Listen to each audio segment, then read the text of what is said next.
Hello, and welcome, and thank you for joining today's Surge Series webcast. I'm Claire Butterfield, the Program Director at the Illinois Science and Energy Innovation Foundation, or ISEIF. As with the other items in our series, this conversation is focused on an unanswered question: what story are we telling? Electricity is an exceptionally dry and complicated topic for the average consumer to take in. Is it possible to make messaging truly exciting and memorable? Today we're joined by Sarah Gibson, Vice President of Client Services at Brand Cool, a communications strategy firm that works with socially and environmentally engaged clients. Past work includes energy efficiency campaigns for Energy Star and the New York State Energy Research and Development Authority. Also joining us is Danny Alpert, Executive Director of Kindling Group, which crafts powerful documentaries on critical issues and engagement campaigns to ignite change beyond the screen. Kindling Group has been an ISEIF grantee since 2014. Welcome and thank you both for joining us.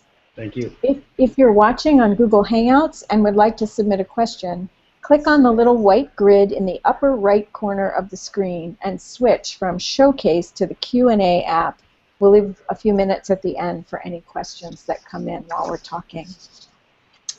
So, Danny and Sarah, from a marketing and communications perspective, what is it that makes energy management products and programs so hard to sell? Why does it seem so much easier to make things like soft drinks or car insurance appear interesting while energy actually powers our lives? Would you like me to go first, or Danny? Yeah, go ahead. That's a really good question, and certainly one that we're dealing with kind of on an everyday basis.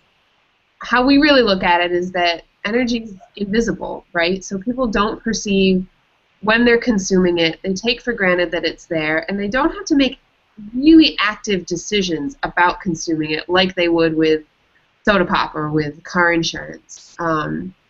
So it's not sort of a surface conscious level relationship that people have with energy. And I don't actually believe that it's difficult to make it interesting. Certainly there are aspects of energy, how we consume energy, how we relate with energy, that are really intrinsic in our lives and, you know, technically and psychologically really fascinating. But first we have to turn people's attention to energy. We have to find the relevant connections in the places where people are thinking about issues related to energy, and then figure out how we fit our initiatives into their lives in that way, and how we support what they're doing instead of kind of trying to push or force or make people believe something or make people do something. You know, these sort of push methods are not effective, and they're not working for us, and they're creating some dissonance for people. Yeah, I would agree. I mean, you just listen to the name of what we're talking about, energy management. You know, it doesn't jump off the page and grab you. I think that it's really a question, and I think, Sarah, your point about people taking it for granted is really important, that people don't think about, you know, the ins and outs of how they get their energy, or even most people don't really think about how much that energy costs them on a day-to-day basis. They don't really connect the dots. It's a sense of it being one step removed, not like, you know, a cold Coke, you know, or whatever drink you like. You know that you see that advertisement and you can connect the dots very directly. You know that is going to be delicious and refreshing, and you know how it's going to make you feel.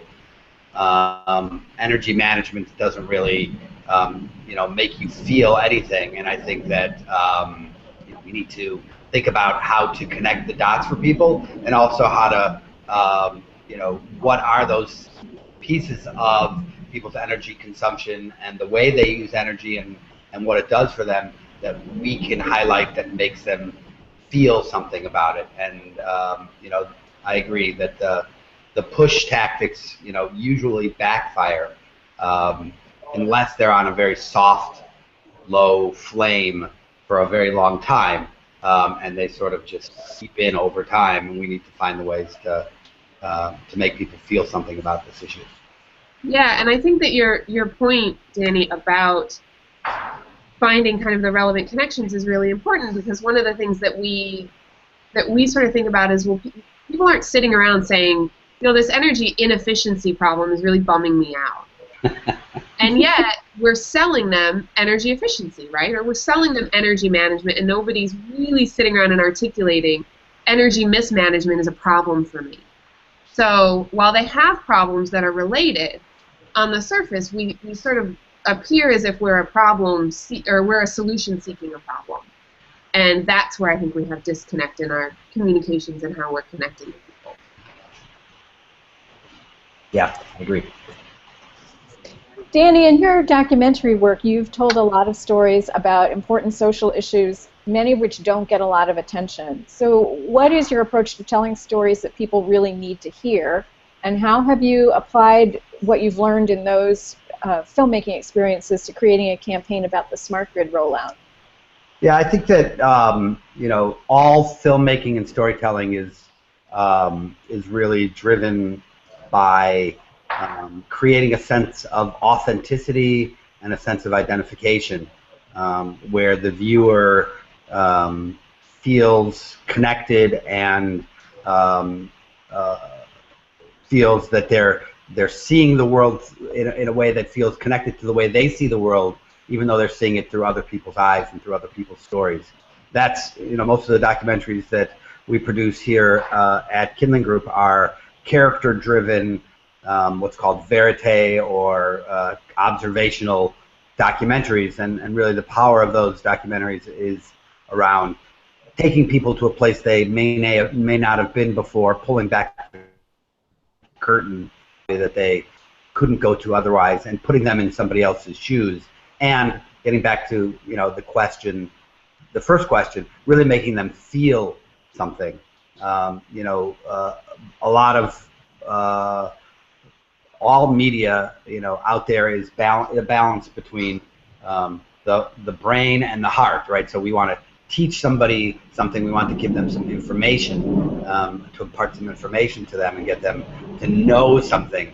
But the delivery mechanism, the most effective delivery mechanism, is through the heart, and making them feel something about the story and the world and the characters that they're seeing. And that's really what we try to do here at the Kindling Group. I think that, again, going back to your first question, we've tried to bring some authenticity to, and we'll continue this year in our grant, to bring some authenticity and a little bit of that pulling back the curtain on the issue of energy and energy efficiency to viewers. But I think it's also really important to get them to connect to it personally. What does this mean about my life? What does this mean to me? Why should I care about this? And what is it that I feel about this issue? How can I make the audience feel something that then flips a switch in their head to get them to think about something differently? Mm-hmm. Sarah, as Danny's talking about stories that make things memorable, what's been memorable or successful in the energy-focused campaign that you have been doing at Brand Cool? So that's a really good question, and I think a lot of it is really built on what Danny's talking about in terms of trying to find emotional connections, and really trying to sort of meet people where they are. And so part of that starts with understanding where people are, right? So doing the kinds of research and discovery that kind of get below the surface of, do you care about the environment? Would you like to save money? Those kinds of questions they give us very predictable answers, and then we get very predictable communications out of them that are far too surface level. So some of what we've done, so we did a campaign here in New York State for their residential comprehensive energy retrofit program, and it was a series of webisodes that were sort of like a sitcom, and we used humor, we used really heavily acknowledging content based on our research and based on the segments of the market that we uncovered in our research in terms of how people identify with energy. So, one of the segments is sort of a highly kind of controlling sort of person who really wants to make sure that they're not wasting money, they're not wasting energy, they're not wasting anything. And one of the other segments is somebody who wants to be very comfortable in their home no matter what. And so we created characters that kind of typified these segments and then had them conflict or had them kind of dealing with energy issues in their home together. And in this particular series, it was a couple. And what we found there was that there was a lot of impact in using humor and being very sort of human about the energy conversation and finding ways to engage people with really humorous content versus kind of highly technical or very rational content like lower your energy bills, do this thing, because that sort of assumes people are at a place that they're not quite at yet. So that was quite effective to get some awareness and some attention for the program in New York State. What we also have done is we've done a good amount of point of purchase work for Energy Star appliances. And one of the things we uncovered in our research there was that people use the language of love and hate when they talk about their appliances. So they'll say things, you know, in the focus groups like, I love my flat screen TV. I love being in the room with it. I love watching sports on it. And on the flip side, they'll say, I hate my refrigerator. I hate that it's noisy. I hate that it's smelly. And they're very sort of vehement about this expression. And so we turned that into point of purchase materials that were very kind of pithy and expressive. So we had stickers that said, we had stickers on air conditioners that said, you look hot, I'll keep you cool. And on a refrigerator, I think that said, take me home. So just kind of ways to leverage how people really engage with energy and with energy consuming products and turning that into how we communicate. And in the context of like multifamily, what we've done a lot there is really sort of figured out how we can connect business decision makers with each other instead of kind of trying to be a middleman when it's not necessary. So we've had a lot of success with understanding that, you know, building owners kind of want to hear from people just like them. They're very skeptical of being sold something. And so we create event-based platforms and other opportunities for them to just get together, talk to each other, ask questions, you know, get answers, and really kind of use that as a pathway into the programs. So we've had quite a bit of success with that as well. So I just Claire? Yeah. Can I just add, just to point out a couple of things that I think were there in what Sarah was talking about her work and what they've done. You know, for me, really what jumps out about all of the work that you've been doing is the audience, that this is audience-centric work. This is not about you or your client or, you know, the energy organization or the government or any of those things. This is all about the audience and understanding. You do a lot of, it's clear that you're doing a lot of work to really understand what it is that your audience connects to, what it is that your audience wants, what it is that's important, what are the values, what are the things that they think, feel about.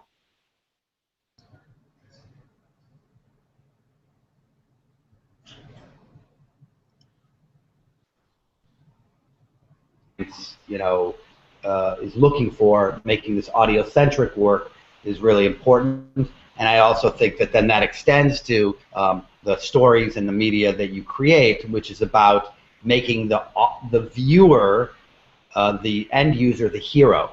That it's not the person who has the opportunity to make great change, to be a superhero, so to speak, is the viewer, not the organization that's putting it out or the government or whoever it may be. You know, and we like to use two phrases that are, you know, one is this idea of the viewer is the hero, and another is the idea of that you want to be the moon.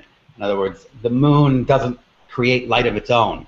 The moon only uses the reflected light of the sun to be nice and glowing in the night sky.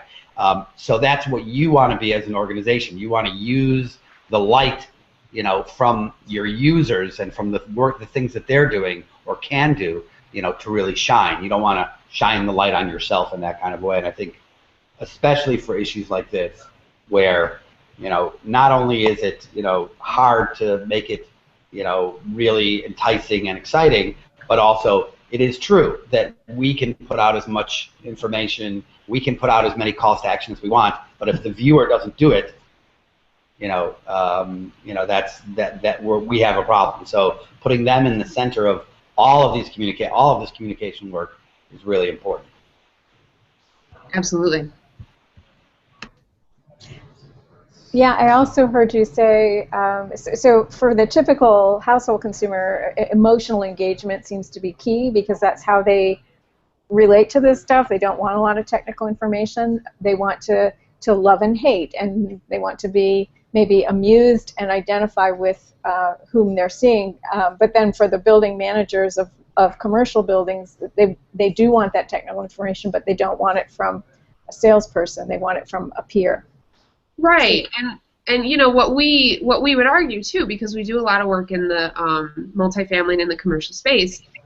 We're all human decision makers. There's really, in many ways, there's no such thing as B2B. We're still always trying to move a human being, and so when we think about B2B marketing, I still think by and large we're applying a too highly technical kind of if we build it they will come approach.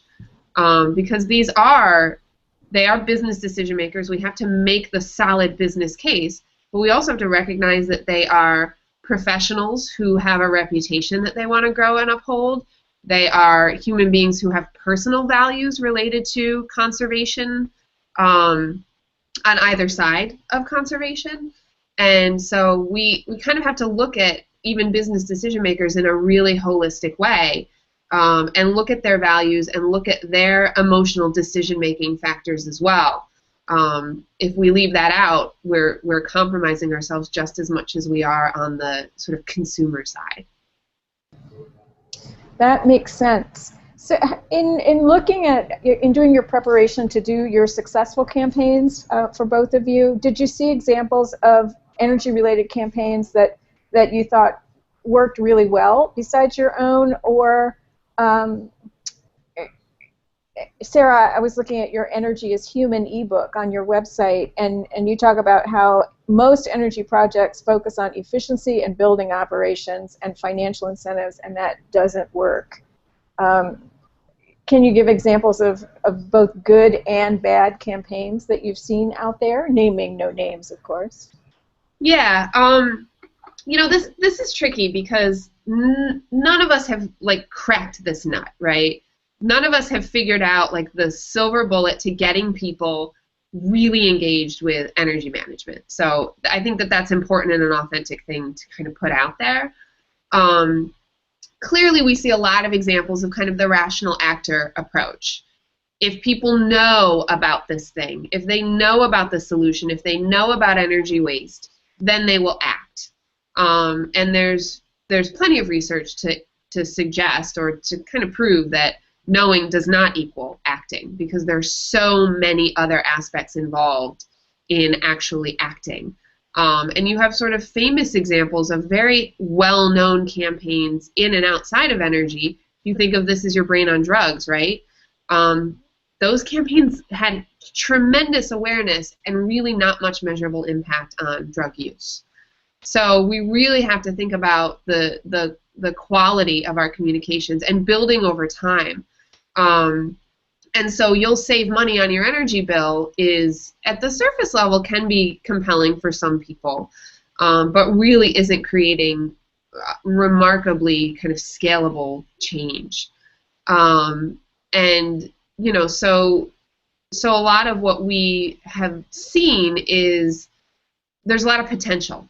We think, ourselves included, there's starting to be more penetration into kind of the psychological aspects of energy. There's a great spot that I show every once in a while, and it's from BC Hydro. It's a couple years old, and it's called Two Chickens to Paralyze. And it's a guy in an office basically singing the wrong words to Two Tickets to Paradise. And he's singing to himself, Two Chickens to Paralyze. It's really funny. And then his colleague has, I thought it was two chicks and a pair of dice. And basically the point is, if you couldn't look it up, if you didn't have the power to use a search engine, this would be a tremendous problem for these men to be able to answer this question of these lyrics. And I think that that's a really poignant example of finding the fit and finding the place in people's lives where energy is solving a problem, but they're not thinking about energy as solving this problem. You know, I think for us, when we analyze other campaigns, and even our own, in the end, they have to provide energy savings, right? We have to get to the business goal of the program, the initiative, whatever it is. So you can have tremendous awareness or views of a certain spot, but if we're not getting to energy savings, then it still wasn't effective. And so for some things that we think are really good, we don't know if they actually provided that program with energy savings. So it creates a bit of a blind spot. I do think there's a lot of potential in community-focused and community-based campaigns.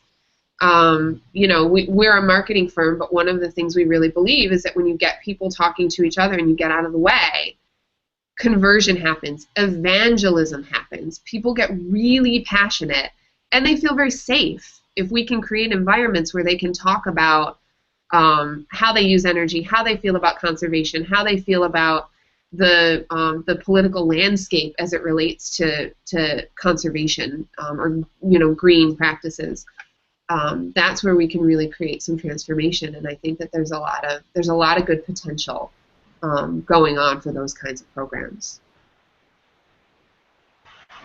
I would just add that just from the scan and that, you know, obviously, Sarah, you've been in this field more, you know, in a focused way for longer, but just the scan that we've done and seen, what we've seen is that the places that succeed in getting people to think about this differently seem to be very connected to the environmental movement or the climate movement, that when it's attached, when this issue is attached to the bigger sort of movement in that way, it's resonant. We've seen some things on campuses.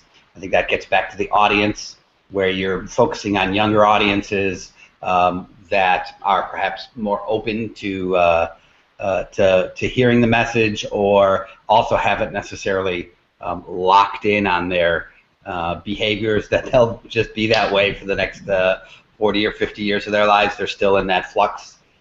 So getting in, you know, to that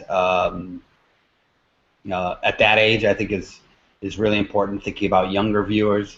But I agree completely about the local aspect as well, that from what we've seen, and not only on this issue, that, you know, local campaigns, local initiatives, getting people to talk face-to-face to each other is really where real change happens. So it's up to us to sort of hook people and to direct them. Do you look to segment a certain a particular type of person, or a segment of the communications marketplace, so to speak, to get that one-on-one campaign to happen? Our grantees are developing outreach campaigns, and they're moving around the state as the rollout moves around the state, and so they're hoping to find advocates who will continue to spread that message after they leave. So who do you look for as the folks who can do that? You know, it's an interesting question, because I think that one of the things that the energy industry as a whole is going to continue to struggle with is scalability of this kind of engagement.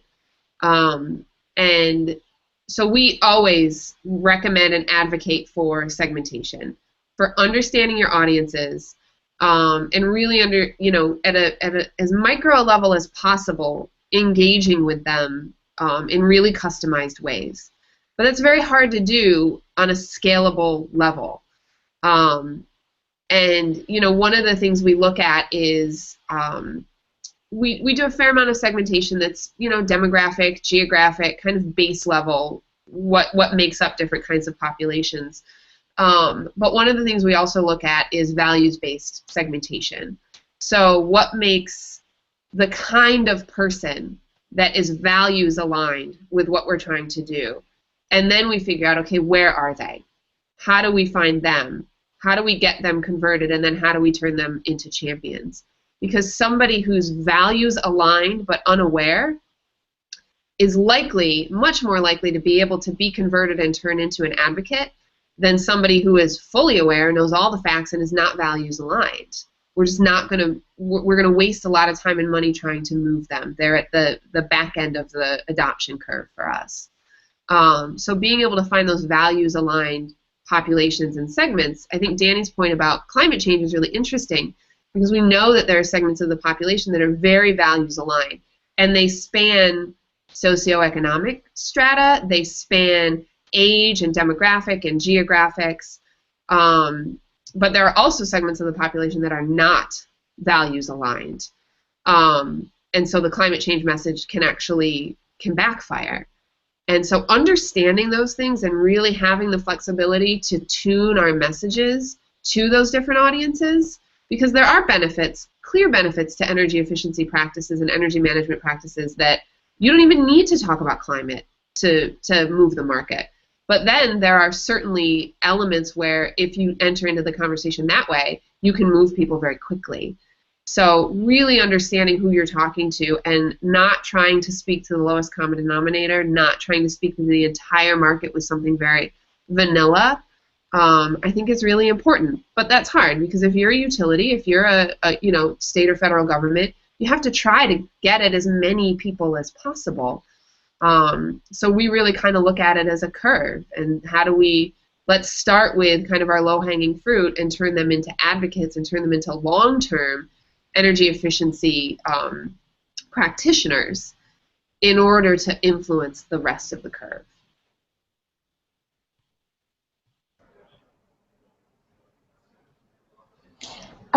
Danny, can you describe some of the work you've done for use by ISEIF grantees for Sarah? I'd love to hear the two of you talk a little bit about the work you've been doing here. Sure. Just one other point, just on the last question. I was having a problem with my mute button.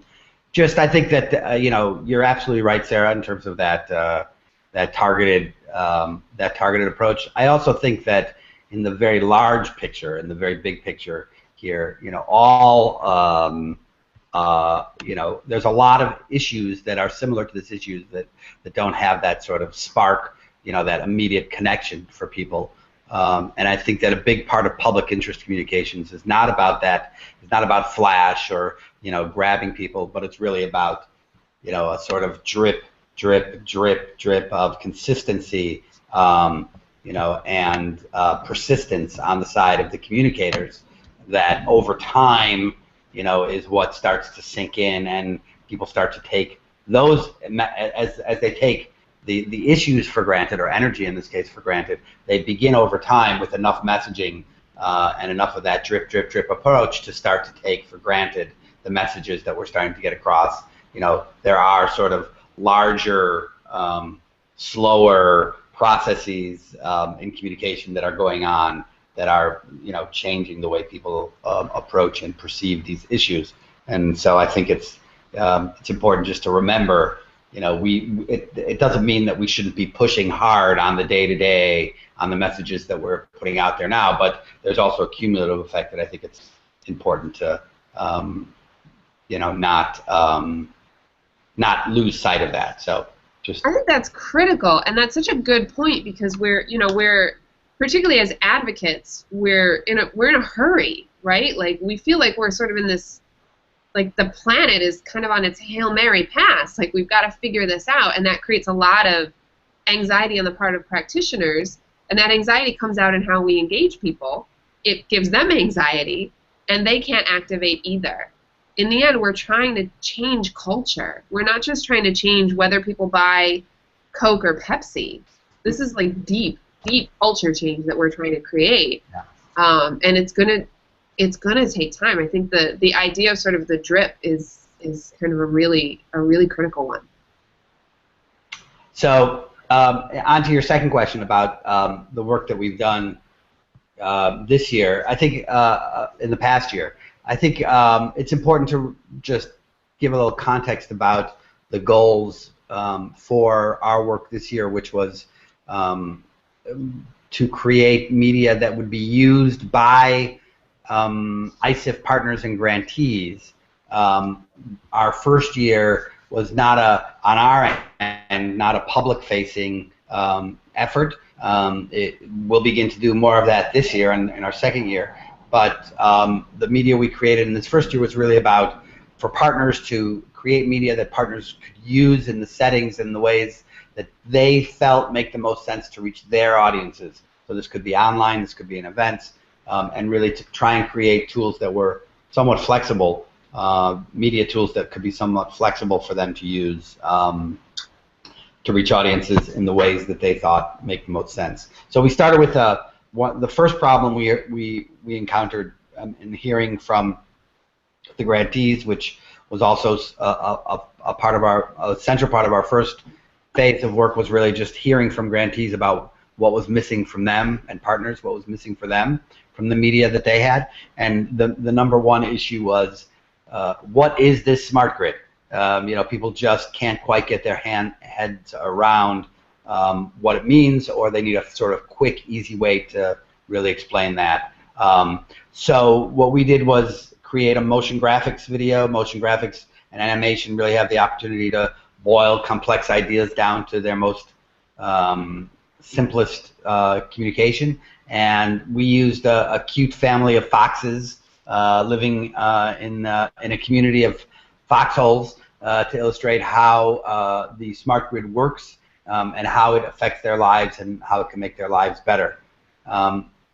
Second, getting back to what we were talking a little bit about audiences and focusing on younger audiences, we created a series of short videos that used students interacting with a really cool traveling educational model of the smart grid that was created by Illinois State University, and they take the model around to different high schools around the state to have the students really interact with how the smart grid works and how it's different from the old grid and how it can make a difference in their lives. This really focused on showing how young people were affected by this change in hardware, so to speak, in the energy grid. And then finally, with the last video that we created, which is still, and I believe it's in the side here in the showcase, we as we were transitioning more towards thinking about the public, we wanted to try something different along the lines of the video that Sarah was describing a couple of minutes ago, what we would call a hook video, something that's completely, seemingly completely off topic, that's funny, eye-catching, and that the point of it is really to hook the viewer, to entertain them, to hook their attention, and then to push them in the direction where they can get the quote-unquote real content, the deeper content, online through the project's website, where they can sort of dig deeper into the content. The purpose of the video is really just to grab their attention, which in today's particularly online communications reality is not an easy task. We really are moving into a situation, where what some people would call an attention economy, where the public's attention or the individual's attention is at a premium. There's so much competing for their attention, so much of the cacophony online. How do you cut through that? And that attention actually is an incredibly valuable commodity. So the point of this final video, which you can link to on the side, is really to grab people's attention, give them a laugh, a chuckle, and get them to think, oh, that's interesting. I'll click on the link to see what this is about. And that's why it has a naked guy in it, and that's all I'm going to say about that. Well, nudity is very powerful. Right. I think that and one of the things that was important to us, when we broached this idea at first, was the idea that the nudity here was not it wasn't the sexy thing. It was more about, you know, the humor of it, and you know, that because of that, you know, it sort of cuts through some of the values, different values that, you know, different audiences are going to have. It's not it's not one of those. It's not an issue that gets in the way. The nudity doesn't get in the way. It's actually, you know, the opening, so to speak, for the humor. Right. He's every man, that guy. Well, there's a couple things, Danny, that you said that I just sort of wrote down because I think it's really interesting. Outside from the creative approaches, which I'm 100% behind, you know, allowing all of the partners to be able to take the assets and creating assets that people can use, customize, put their brand on, put out on their own channels. I think that's critical because for so many of these initiatives, we have so many trade allies and partners and contractors and channels and community organizations. We have to create really kind of bite-sized, usable, scalable communications. And it only behooves us because particularly with video and visual assets, right, the amount of sharing and the shareability of video is just tremendous. So I think that ability to use the channels to kind of distribute as it makes sense to them, I think, is really valuable. One of the things I also kind of wanted to touch on was the smart grid model. You know, something that we've sort of advocated but haven't necessarily made a lot of progress with, though I think we will, is figuring out, well, how do we engage people in sort of elements of play, right? So not just students, because that's where it makes sense. Like, students are used to kind of hands-on, interactive learning. But at some point, we graduate high school and we don't do that anymore. We're not encouraged to do that anymore, but people love it. And there's a lot of research and evidence to suggest that learning through play and engaging through play can be tremendously powerful. So, you know, we're looking at things like employee engagement programs and occupant engagement programs that have some kind of element of fun and play and kind of interactive learning to help create more experiential engagement with energy and energy concepts. So I really love that. Yeah, I can tell you that, and I know Claire. Yeah, I remember, Claire, your experience too in the first ISEIF meeting where we had that opportunity to interact all the grantees with the model that's in these videos, you know, and you know, we're all professionals. You know, the smiles on the faces were priceless. Everybody had a good time at that part of the event where we could get up and interact and play and see it working. So I totally agree. I think one other piece that I just want to point out about the different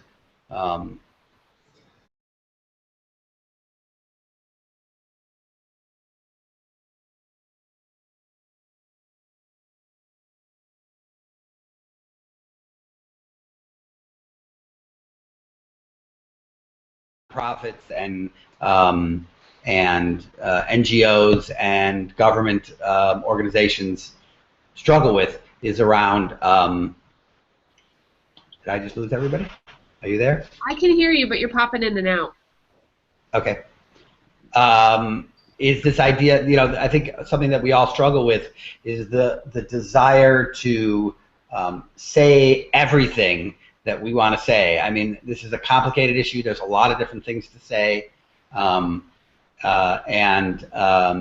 know, we all feel so attached to our messaging and to our goal and our mission that we feel the need, oh, we have your attention. We want to make sure you understand this issue fully and completely. When in fact, that's a self-defeating approach. And really what we try to do with each of these pieces is to focus on one message. That you really, it's the opposite of what you think. You have their attention, you really only have the opportunity to get one idea across. That if you can get one idea across, you're ahead of the game. If you're going to get, you will very rarely get 2 or 3 ideas across that anybody's going to remember. And quite honestly, once you get onto the second idea, they maybe, you know, click onto the next, you know, onto their next browser window or whatever it is that they need to do. Attention spans are very short. So we really tried to focus with each one of these on one message, not on a whole suite of messages around this issue. And I think for grantees and partners on this, it's really important to remember.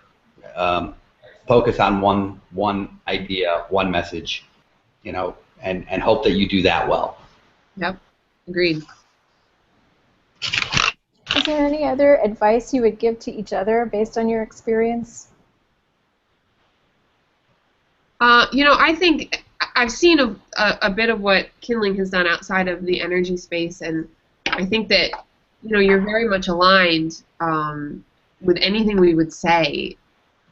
One of the things we really sort of try to put forward in the world, and it's part of our culture, is let's be like really compassionate and really supportive of human beings and the human beings we're trying to move.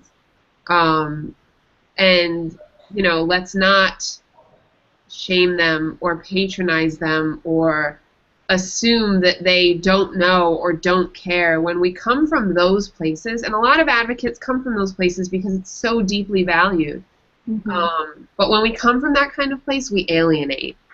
And so we try to look at our communications like, well, how would I talk to my mom about this issue? Or how would I try to get my best friend to do something like this? How would I engage?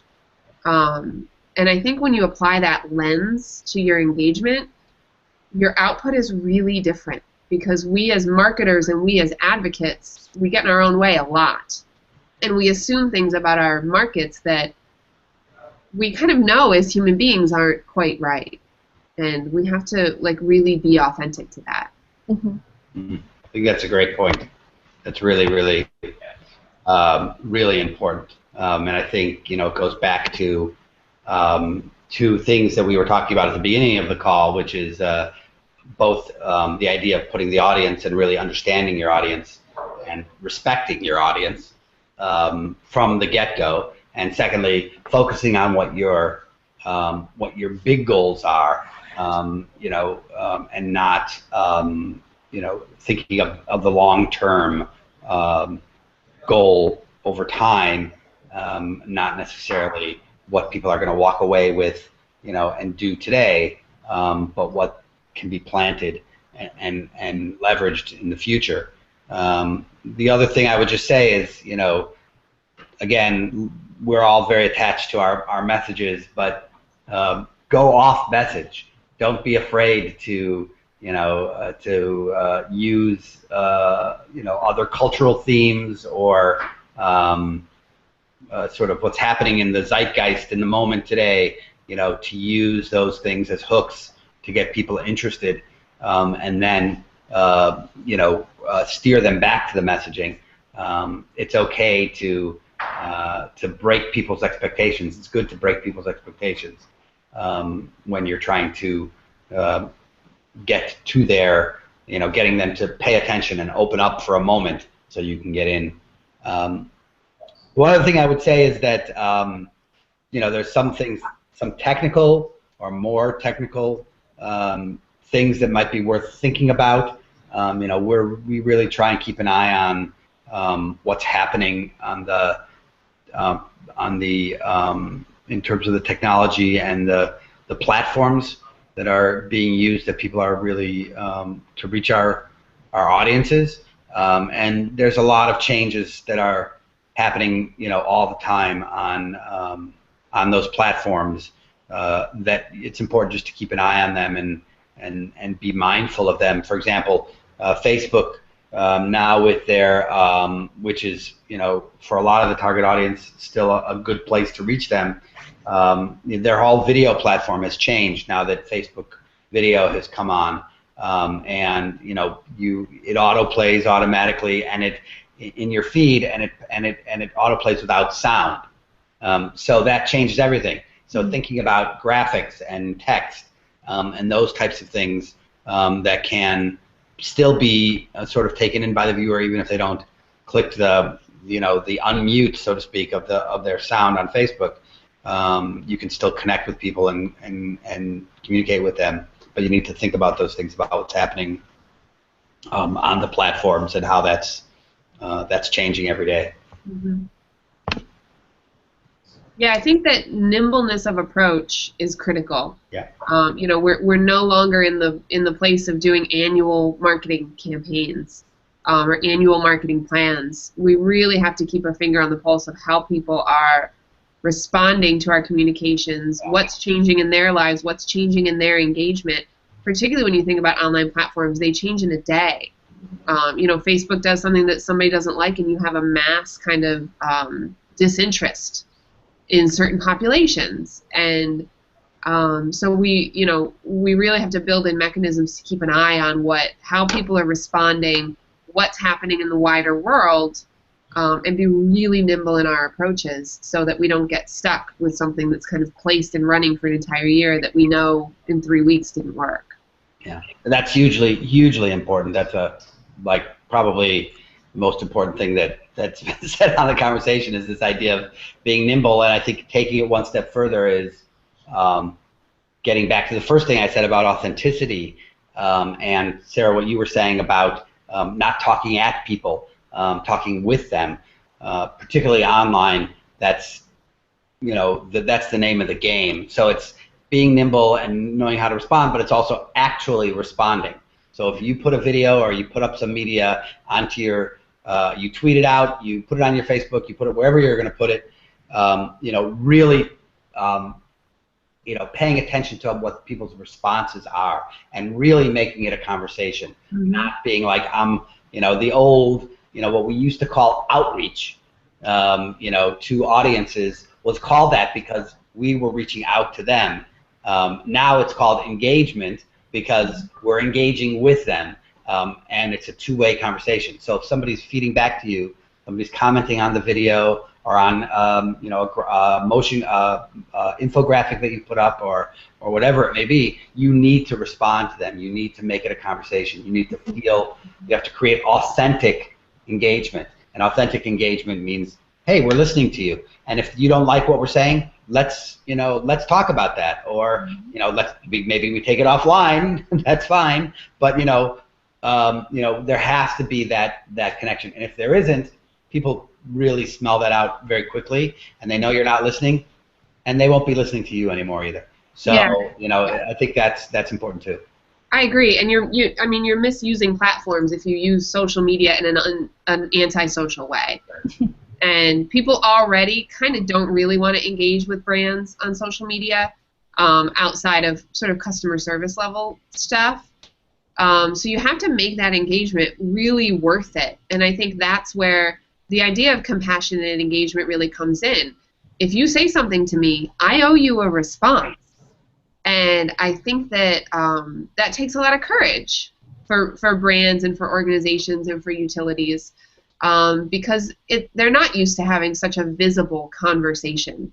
But I think by and large it pays off, even when you have somebody who has negative feelings, because you really get an opportunity to engage with them and have it be seen that you're engaging. Transparency is the name of the game. It really is. And that's human connection. But you also have to make the investment to do that. That's a time investment. That's a people investment.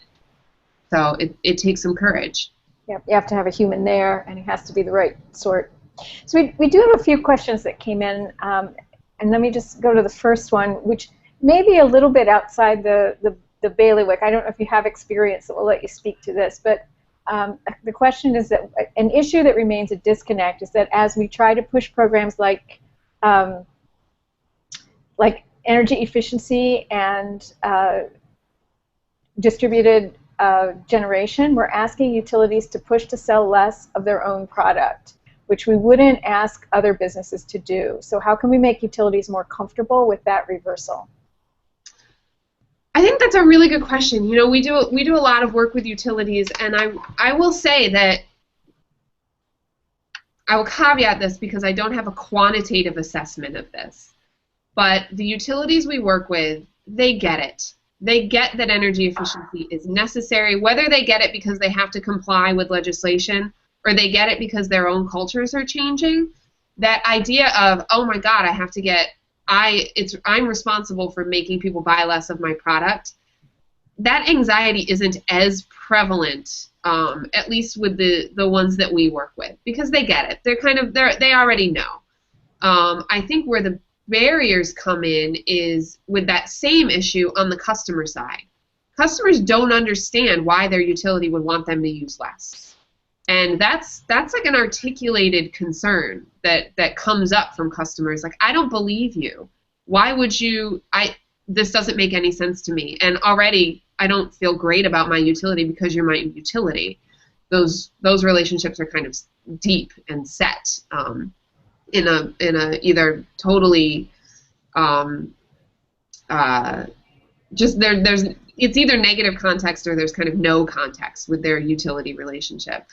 And so what we encourage, though I think that we still have some work to do there, is acknowledging that. So when we're talking to our customers about efficiency programs, we kind of should be saying, we get that it's weird. We get that you don't understand why we're doing this.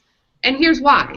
Here's why we're doing it. Here's why we're here to support you. Because utilities as brands, they kind of got to get moving on the whole customer-centric thing and looking at their customers as humans and consumers with choice and not just ratepayers. And I think a lot of the utilities are making strides there. It's just not in their DNA. They don't operate like consumer brands. So there's a good amount of work still to be done there.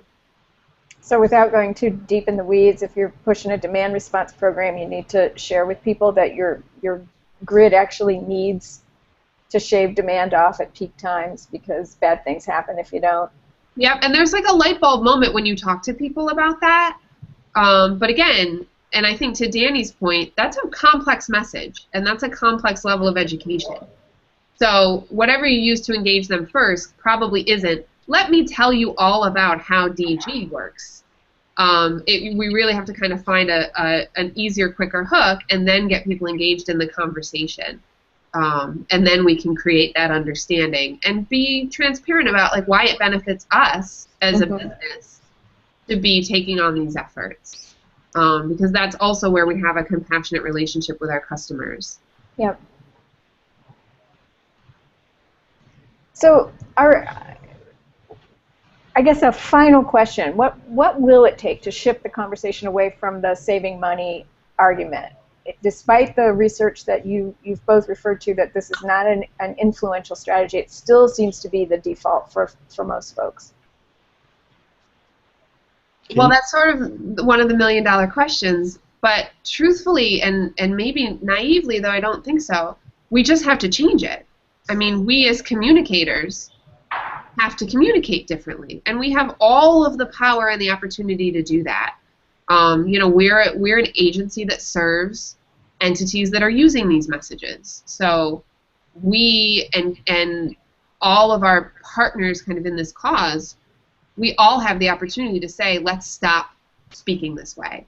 And what I think we have to do, and what we have a responsibility to on the other side, is prove that other approaches are working. Mm-hmm. There's not a lot of appetite for extreme experimentation or long-term experimentation. So we have to do these sort of tests and these probes and do some small level piloting and A/B testing, the ability to go back to a utility or a program and say, here's what's working and here's why. Here's what's not and here's why. Let's learn, let's adjust, let's move it forward. So that we're consistently building a story that says, like, this money-saving thing, it's not moving the market. Here's what is. Final thoughts, Danny? Yeah, I don't think I could have answered the question better in terms of, that's really our responsibility, as well as, organizations like ISEIF and the utilities, to keep an eye on, to remember to constantly be going back to what are we trying to achieve here? What is our goal? What's the big picture here of what we're trying to, what's the needle that we're trying to move and to where? And the tactics and how we do about it and the messaging, all relate back to that constantly. And unless we're true to that, unless we're able to say, you know what, we may not like this, but this is what's working, or we may not be comfortable, unless we're able to be true to that goal and to say and to be focused on this is what we're trying to achieve, and then find the lessons that help us get there, we're gonna we won't be able to do it. So it's really being true to that ultimate goal and being able to do the things that are necessary to go there. And if we don't, if we can't, if we do that, if we do keep that front and center, those goals, and make them the driver, there is potential here to move people into a different direction. Well, that's all the time we have today. I want to thank you both very much, Sarah Gibson and Danny Alpert, for joining us, and thanks to our viewers for watching. Again, I'm Claire Butterfield, the Program Director at ISEIF. Stay tuned for our next and final conversation in the Surge series on October 15th. And don't forget to check our website and follow us on Twitter, which you can find in the description below. Until next time, thank you. Thank you. Thanks.